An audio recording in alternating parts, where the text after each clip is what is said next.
student, you are welcome to the English Academy. Student, friends, we are going today to learn here interrogative sentence, part second. In an earlier video, we have already learned the one thing, interrogative part 1, the verbal questions. And now, in this part, we are going to learn here some of the questions, interrogative questions, but here we make some WH question. WH question. या भागामध्ये आपण कोणता भाग शिकणार आहे? WH question शिकणार. आता हे WH क्वेश्चन नेमके कोणते आहेत? पहिला WH क्वेश्चनचे जे भाग पडतात त्याच्यामध्ये आपण जे प्रश्न तयार करणार आहोत त्या प्रश्नांचे सुरुवातीचे WH वर्ड कोणकोणते आहेत ते बघा. पहिला आहे व्हाट. व्हाट म्हणजे स्वरूपाविषयी. व्हाट म्हणजे काय? आपल्याला कुठलं स्वरूप विचारायचं असेल तर त्याच्याविषयी व्हाट न प्रश्न विचारावा लागेल. त्याच्यानंतर व्हेअर, स्थळदर्शक म्हणजे कोठे. याच्यात आपल्याला स्थळ लिहावं लागेल, ठिकाण लिहावं लागेल याच्या उत्तरामध्ये. नंतर पुढचा प्रश्न आहे हु म्हणजे कोण. व्यक्तीचं नाव लिहावं लागेल, व्यक्तिदर्शक प्रश्न उत्तर येईल. नंतर व्हेन, वेळदर्शक म्हणजे कधी, केव्हा. टायमिंग लिहावं लागेल, वेळ लिहावं लागेल, सण, वर्ष याच्यामध्ये विचारलं जाऊ शकते. नंतर व्हाय, कारण दर्शक. बिकॉज ने याचं उत्तर तुम्हाला लिहावं लागेल. देअरफॉर, बिकॉज, सो, व्हाय ने. नंतर याच्यानंतरचा प्रश्न आहे हाऊ म्हणजे कसा, कशी, कसे, स्वरूपाविषयी. हाऊ मच म्हणजे प्रमाण म्हणजे किती, पण याच्यामध्ये लिटर, किलोग्रॅम याच्यामध्ये असेल, विशेषतः लिटर मध्ये असेल. हाऊ मेनी, हाऊ मेनी म्हणजे किती, संख्यादर्शक ज्याच्यामध्ये आपल्याला 1, 2, 3, 4, 5, 6 असे मोजता येतात प्रश्न ते. WH क्वेश्चन मध्ये आपल्याला अनेक शब्द आहेत. याच्यानंतरही आहे हुम आहे, हुज आहे, हाऊ लॉंग आहे, हाऊ फार आहे. हे सगळे प्रश्न आपण या व्हिडिओमध्ये घेणार आहे. विद्यार्थी मित्र हो, एक लक्षात घ्या, हे WH क्वेश्चन तयार करताना सुद्धा याच्यामध्ये सहाय्यकारी क्रियापदं असतात आणि क्रियापदं असतात. आता हे सहाय्यकारी क्रियापदं कोणकोणती आहेत? काही ठिकाणी जे व्हर्ब आहेत हे व्हर्ब आपण बी मध्ये वापरत असतो, जसं ऍम, इज, आर.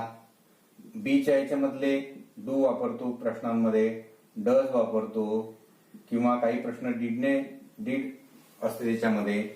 त्याच्यानंतर हॅव चे प्रश्न असतात, म्हणजे याच्यामध्ये हॅव असेल पूर्ण वर्तमान काळामध्ये असेल तर, किंवा हॅड असेल, किंवा हॅव असेल, कॅन असेल, कुड असेल, मे असेल, माईट असेल.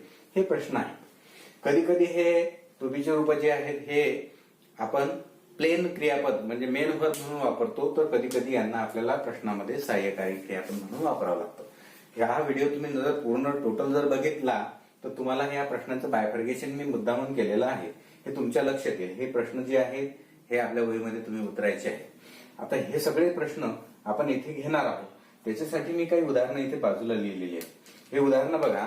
या बाजूच्या उदाहरणांमधून एक गोष्ट आपल्या लक्षात येईल की इथे मी 5 उदाहरणं लिहिली आहेत आणि खाली 3 उदाहरणं लिहिली आहेत. हे 5 प्रश्न जे आहेत, पहिल्यांदा आपण व्हाटने सुरू होणारे जे प्रश्न आहेत हे कसे सुरू होतात हे बघणार आहे. त्याचे उत्तर कसे तयार करायचे. इथे जे बाजूला मी उदाहरणं लिहिले आहेत हे सगळे विधानार्थी वाक्य आहेत, स्टेटमेंट आहेत. आणि या स्टेटमेंट वरून इथे जर तुम्ही बघितलं असेल तर त्याच्यामध्ये अंडरलाईन केलेले जे आहेत म्हणजे आपल्याला प्रश्नपत्रिकेमध्ये frame the question, WH question हे असा प्रश्न आपल्याकडे असतो. आता इथे हे जे प्रश्न आहेत 1, 2, 3 या तिन्ही याच्यामध्ये जसं पहिल्या याच्यामध्ये the bag is green, the bag is green, म्हणजे या ठिकाणी जी बॅग आहे ते ग्रीन कलरची आहे, उत्तराखाली अंडरलाईन केलेली आहे, म्हणजे बॅग कोणत्या रंगाची आहे असा प्रश्न तुम्हाला फ्रेम करायचा आहे. म्हणजेच या ठिकाणी व्हाटचा अर्थ काय नाही तर कोणता रंग आहे. व्हाट कलर म्हणजे कोणता रंग, काय कलर काय रंग नाही तर कोणता, असं सुद्धा कधी कधी अर्थ लागतो. तर आता इथे हा जो प्रश्न आहे हा प्रश्न आपल्याला कसा करावा लागेल. व्हाट,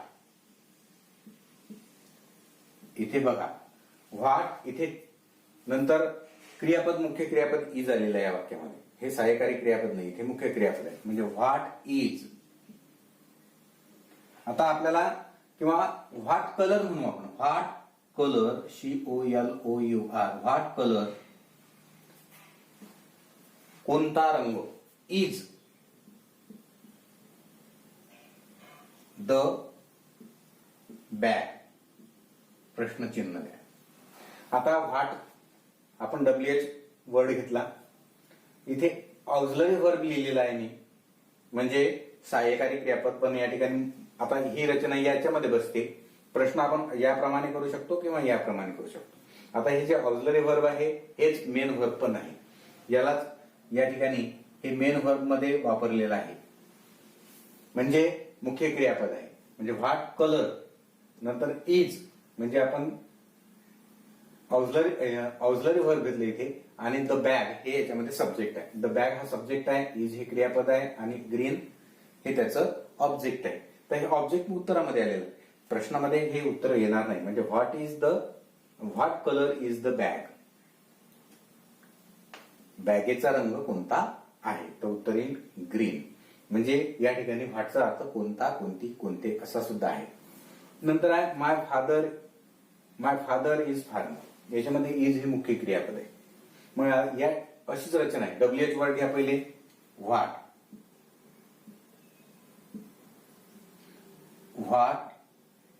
नंतर ऑक्झिलरी वर्ब इज. आता इथे माय फादर मी उत्तर देतोय, पण विचारणार तुझे वडील कोण आहेत असं विचारेल, म्हणून व्हाट इज युअर, इथे माय फादरच्या ऐवजी आपण युअर घेऊ इनडायरेक्ट मध्ये, your father. What is your father. बरेचदा व्हॉट इज युअर फादर हा प्रश्न जर विचारला तर तुम्ही उत्तर याचं my father is Ramesh, my father is Ganesh असं उत्तर देतात. तसं उत्तर नाही. What is your father means what is the profession of your father. Profession विचारलं, इथे तुझे वडील कोण आहेत, कोण आहेत म्हणजे व्यवसायानं कोण आहेत, तर फादर फार्मर उत्तर त्याचं येईल. म्हणजे या ठिकाणी तुझे वडील कोणत्या व्यवसाय करतात, तुझे वडील काय करतात असा याचा अर्थ आहे या प्रश्नाचा. आता तिसरा प्रश्न पहा. I want a pen. या ठिकाणी वॉन्ट, मला पेन पाहिजे, मला पेन हवा, असं हे उदाहरण आहे. मग या ठिकाणी मला पेन हवा असं जर असेल तर याचं आता या ठिकाणी क्रियापद, आता याच्यामध्ये रचना बसेल, मला काय पाहिजे, मला पेन पाहिजे. मग तुला काय पाहिजे तर याचं उत्तर येईल मला पेन पाहिजे. मी म्हटलं तुला काय पाहिजे, तुम्ही उत्तर द्या मला पेन हवा. मग या ठिकाणी व्हाटनेच प्रश्न आहे. व्हाट, आता इथे वॉन्टला मूळ क्रियापद आहे म्हणजे मुख्य क्रियापद आहे, हा करता हे क्रियापद आहे ऑब्जेक्ट. मग हे मुख्य क्रियापद आहे म्हणून इथे जसं मग आपण डूच्या घरातले हे पाहिलं तर इथे डू. जर याला वॉन्ट्स असतं तर आपण डज घेतलं असतं. इथे डूच्या घरामध्ये 3 बसतात, डू डज डीड. तर इथे मूळ क्रियापद आहे म्हणजे डू घेतलं, म्हणजे WH वर्ड सहाय्यकारी क्रियापद घेतलं डू. आता सब्जेक्ट आहे याच्यामध्ये आय. आता आय नाही घेणार मी, तुम्हाला यू घ्यायचा आहे, तुम्ही दुसऱ्याला प्रश्न विचारताय म्हणून व्हॉट डू यू, आणि क्रियापद मुख्य क्रियापद घ्यायचं आपल्याला. हा करता झाला आपला, आणि याच्यानंतर want. What do you want, तुला काय हवं आहे, तुला काय पाहिजे आहे, तर आय वॉन्ट अ पेन अशा प्रकारचे उत्तर डू. मग आता इथे आपण क्रियापद असताना त्याच्यामध्ये आपण इज टाकलेलं आहे. जर क्रियापद नसेल तर त्या वाक्यामध्ये डू डज डीड हे टाकावं लागेल, आणि ते आपल्याला क्रियापद सांगते. वर्तमान काळातलं असेल तर डू. आता इथे राईट्स आहे. आता दुसरं उदाहरण पहा, हा दुसऱ्या प्रकारचा. Ram writes a poem. Ram कविता लिहितो. राम काय लिहितो असा प्रश्न करायचा तयार. मग व्हॉट, आता आपल्याला सहाय्यकारी क्रियापद इथे डू घेतलं होतं, इथे राईट्स आहे म्हणून आपण डज घेऊ. व्हॉट डज, इथे राम आहे करता, सब्जेक्ट घ्यायचा आहे आपल्याला. What does Ram write. आता इथला यस हा इथे आला, डजच्या रूपामध्ये आलेला आहे म्हणून याला राईटला मूळ क्रियापद घ्या. म्हणजे एव्ही किंवा V1 घ्या, मूळ क्रियापद घ्या जर तिथे हे असेल तर. समजलं का? म्हणजे what does Ram writes, Ram काय लिहितो, तो उत्तर येईल Ram writes a poem, Ram कविता लिहितो. हे उत्तर आहे. म्हणजे उत्तराचा शब्द आपल्याला प्रश्नात आपण घेतलेला नाही. म्हणजेच तुम्ही जर इथे आणखी इथे जर आपल्याला प्रश्न तयार करायचा असेल तर इथे आपण व्हॉट, आता इथे राईट्स आहे म्हणून डज, आणि जे उत्तर आहे त्या उत्तराला काढून टाकायचं आहे. हे उत्तर काढून टाकलं आणि इथे प्रश्नचिन्ह टाकलं तरी होते. व्हॉट डज राम राईट, फक्त हे जे यस आहे हा निघून जाईल, हे लक्षात घ्या. म्हणजे what does Ram writes, what does Ram writes असा आपण प्रश्न तयार केला. They bought a big house, बॉटचा अर्थ आहे विकत घेतले, भूतकाळी आहे, बायचा भूतकाळ bought. They bought big house, त्यांनी मोठं घर विकत घेतले किंवा विकत घेतलं, भूतकाळामध्ये आहे. मग आता हे भूतकाळात जर असेल तर प्रश्न वाटणार त्यांनी काय विकत घेतले, तो उत्तर येईल बिग हाऊस उत्तर.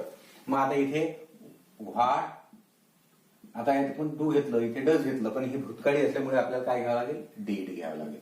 व्हॉट डीड दे, सब्जेक्ट घ्या नंतर, आणि बाय बॉट हे भूतकाळी आहेत. आपल्याला इथे V1 लिहिलाय मी, मुख्य क्रियापद मूळ घ्यायचं नेहमी, डीड घेतल्यानंतर इथे बाय येईल. What did they buy. म्हणजे आपण इथे हे व्हॉटचे प्रश्न जे आहेत हे तयार केले. 5 प्रश्न आपण तयार केले. 5 प्रश्नांमधून तुमच्या लक्षात आलं असेल की काही प्रश्नांमध्ये टुबीची रूप असताना ते घ्या. जर टुबीची रूप नसतील तर क्रियापदाला अनुसरून मूळ क्रियापद असेल तर डू घ्यायचं, व्हॉट डज घ्यायचं, त्याला ईएस लागले असेल तर डज घ्यायचं, आणि नाही भूतकाळी असेल तर डीड घ्यायचं. आता पुढचे जे प्रश्न आहेत ते व्हेअरचे पाहणार आहे आपण. व्हेअर म्हणजे कोठे, स्थलदर्शक उत्तर लिहायचं आपल्याला. नंतर व्हेन कालदर्शक, वेळदर्शक, टाइम, सण, वार, वेळ इत्यादी उत्तरामध्ये, आणि व्हाय म्हणजे कारण. आता इथे पहिलं उदाहरण आहे, the book is on the table. पुस्तक जे आहे बघा, आता याच्यामध्ये इज आहे ना, दोन्ही याच्यामध्ये क्रियापद आलेले आहेत. त्यामुळे आपल्याला डू डजचा इथे व्हेअरच्या नंतरचा विचार करायचा नाही. हा प्रश्न कशाने तयार होईल, उत्तर जर स्थलदर्शक असेल, पुस्तक टेबलावरती आहे, पुस्तक कोठे आहे तर उत्तर येईल टेबलावरती आहे. मग या ठिकाणी आपल्याला प्रश्न कसा तयार करायला, कोणता शब्द घ्यायला, WH वर्ड व्हेअर घ्यावा लागेल, व्हेअर. आता इथे इज आहे, मग हेच व्हेअर इज. आता सब्जेक्ट आपला याच्यानुसार वाक्यरचना आहे. दुसऱ्या प्रकारातलं जर सहाय्यकारी क्रियापद हेच मुख्य क्रियापद असेल तर हे जसं वाक्य आहे हे इथे मुख्य क्रियापद आहे. म्हणून व्हेअर इज द बुक, प्रश्नचिन्ह द्यायला विसरू नका. व्हेअर इज द बुक, उत्तर येईल ऑन द टेबल. दुसरं वाक्य आहे, the function is in the evening. In the evening, function म्हणजे कार्यक्रम, कार्यक्रम संध्याकाळला आहे, वर्तमान काळातला प्रश्न आहे. कार्यक्रम कधी आहे, कार्यक्रम केव्हा आहे असा. वेळ दर्शक इन द इव्हिनिंग, संध्याकाळची वेळ सांगितलेली. मग आता आपल्याला प्रश्न आपण हा व्हेअर न घेतला, हा स्थलदर्शक आहे, हे उत्तर स्थलदर्शक आहे, हे कालदर्शक उत्तर आहे. म्हणून आपल्याला शब्द नेमताना व्हेन म्हणजे कधी केव्हा, व्हेन. आता टुबीचं रूप इज आहे, व्हेन इज करता आहे the function, when is the function, when is the function, FUNCTION, when is the function. म्हणजे फंक्शन कार्यक्रम केव्हा आहे, उत्तर येईल इन द इव्हिनिंग. आता तिसरा प्रश्न आहे, याच्यामध्ये मुद्दामून मी टुबीचे रूप सहाय्यकारी क्रियापदाला मुख्य क्रियापद म्हणून हे वाक्य घेतले आहे. He was joyful because he pass the exam. He was joyful, तो खूप आनंदित होता, कारण because he pass the exam, त्याने परीक्षा पास केली होती. म्हणून तो आनंदित होता. मग आपल्याला उत्तर काय, प्रश्न कसं तयार करावा लागेल, तो आनंदित का होता. म्हणजेच हा प्रश्न तयार करताना व्हाय हा शब्द आपल्याला नेमावा लागेल. भूतकाळी क्रियापद वाज आलेला आहे, व्हाय वॉज. नंतर सब्जेक्ट घ्या आपण, यानुसार याच्यानुसार हे करतो. सब्जेक्ट घेतला आपण, व्हाय वॉज, सब्जेक्ट आहे ही, आणि जॉयफुल हे ऍडजेक्टिव्ह आलेलं आहे याच्यात, JOYFUL. Why was he joyful, तो आनंदित का होता. तर त्याचं उत्तर आहे he was pass in the exam. अशा प्रकारची ही जी प्रश्न आहेत, ही प्रश्न तुमच्या वहीमध्ये उतरवून घ्या. याच्यानंतरचे पुढचे प्रश्न आपण बघूया. आता परत बघा हे उदाहरण. या उदाहरणांमध्ये एक गोष्ट आपल्याला लक्षात येते, हे उदाहरण या परत आपल्याला हे जे 4 उदाहरणं मी दिलेले आहेत. आता आपण याच्या आधी काही उदाहरणं बघितलेत. व्हेअरने सुरू होणारे, व्हेननं सुरू होणारं आणि व्हायनं सुरू होणारे हे 3 उदाहरणं आहेत. आता याच्यामध्ये Ram goes to office, Ram ऑफिसला जातो, राम ऑफिसला जातो किंवा राम ऑफिसला चालला आहे. साध्या वर्तमान काळात गोज इथे क्रियापद घेतलाय. उत्तर आहे ऑफिसला जातो. मग आता याच्यामध्ये हा प्रश्न जर आपल्याला फ्रेम करायचा असेल तर आपण व्हेअरनं, उत्तरामध्ये ऑफिसला जातो, उत्तर ऑफिसला जातो. राम कोठे जातो, तर उत्तर येईल ऑफिसला जातो. म्हणजे व्हेअर, आता इथे गोज आहे म्हणजेच आपल्याला डज घ्यावं लागेल, याला ES लागलेला असल्यामुळे. म्हणजे व्हेअर डज राज, आता मूळ क्रियापद घ्यायचं गो. व्हेअर डज राम गो, राज गो. म्हणजे राज कोठे जातो, तर तो ऑफिसला जातो. म्हणजे इथे आपण डज घेतलेला आहे. जसं आपण व्हॉट डज न प्रश्न पाहिला तसं व्हेअर डज न सुद्धा आपल्याला प्रश्न घ्यायचे आहेत. नंतर माय स्कूल रिओपन्स ऑन 2 डिसेंबर.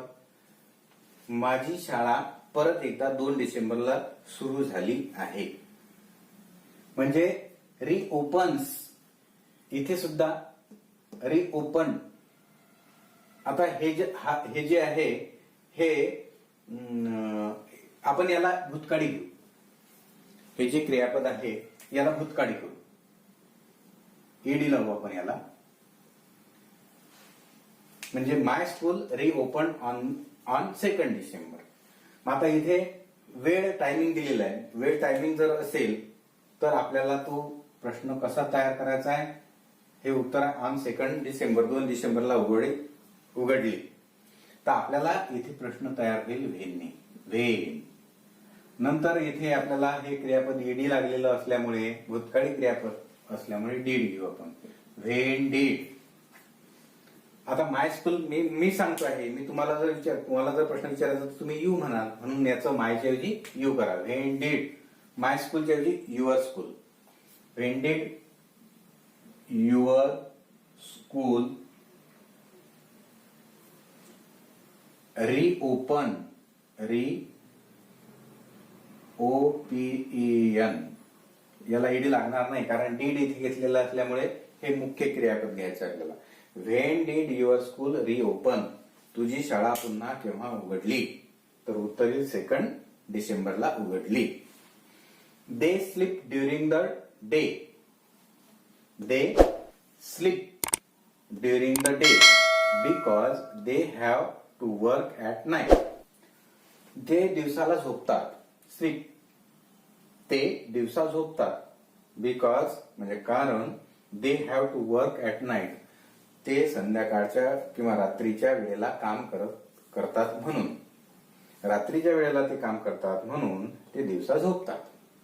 आता प्रश्न इथे व्हायने सुरू होणार. ते बिकॉज असेल तर कोणता प्रश्न येईल, व्हायचा प्रश्न येईल. म्हणजे व्हाय, आता इथे डू येईल की डीड येईल की डज येईल, तर इथे मूळ क्रियापद डू येईल स्लीप असल्यामुळे. व्हाय डू, नंतर सब्जेक्ट घ्यायचा आपल्याला दे, नंतर क्रियापद येईल sleep. Why do they sleep, during DURING during the day, प्रश्नचिन्ह द्या. ते दिवसा का झोपत असतात? उत्तर येईल they sleep during the day because they have to work at night. किंवा इथूनच उत्तर येईल बिकॉज पासून. आता परत बघा, चौथं उदाहरण पहा. मीना वेंट टू बाजार. साधा प्रश्न आहे. ही वेंट भूतकाळी असल्यामुळे मीना बाजारात गेली. कोठे गेली? व्हेअर. व्हेअर ना प्रश्न येईल. म्हणजे व्हेअर. वेंट हे भूतकाळी असल्यामुळे डीड सहाय्यकारी क्रियापद, सब्जेक्ट आहे मीना. Where did Meena. आता वेंटचं मूळ रूप होते गो आणि मग प्रश्नचिन्ह. व्हेअर डीड मीना गो. तो उत्तरामध्ये मीना वेंट टू बाजार. उत्तर येऊन राहिलं बाजार. अशा प्रकारची ही उदाहरणं आहेत. हे अशा प्रकारचे इंटरोगेटिव्ह क्वेश्चन आहेत. आता याची काही उदाहरणं बघा. पहा विद्यार्थी मित्र, इथे हे उदाहरण आहे, मी तुमच्या प्रॅक्टिससाठी दिलेलं आहे. तुम्ही पहिला प्रश्न असा फ्रेम करा की त्याच्यामध्ये उत्तर मंडे येईल. It is Monday today. म्हणजे वाटून तयार होईल हा प्रश्न. हा आणि उत्तरामध्ये मंडे हे प्रश्नामध्ये मंडे घ्यायचं नाही. I shall read a story book. आता या ठिकाणी tomorrow, I shall read a story book tomorrow. म्हणजे टुमारो जो आहे हे जो हा जो प्रश्न आहे, हा प्रश्न तुम्हाला फ्रेम करायचा आहे. तर याच्यामध्ये उत्तर येईल टुमारो. आणि असा प्रश्न फ्रेम करा की त्याचं उत्तर प्लेइंग येईल. नंतर या उदाहरणावरती she will keep her book in the bag. असा प्रश्न हे करा की ज्याचं उत्तर इन द बॅग येईल. She will go to Pune at next week. Next week ही उत्तर येईल असा प्रश्न तुम्हाला फ्रेम करायचा आहे. I get up 6 o'clock at 6 o'clock असा उत्तर देणारा प्रश्न ज्याचं उत्तर 6 o'clock असेल असे प्रश्न तुम्ही तयार करा. आणि हे प्रश्न प्रॅक्टिस म्हणून तयार करा. याच्यावरती काही प्रॉब्लेम असल्यास मला कमेंट द्या. हा माझा व्हिडिओ आपल्याला कसा वाटतो याच्याबद्दल कमेंट्स द्या. आणि माझ्या चॅनलला सबस्क्राईब करा. तुमच्या मित्रांना शेअर करा. Thank you very much.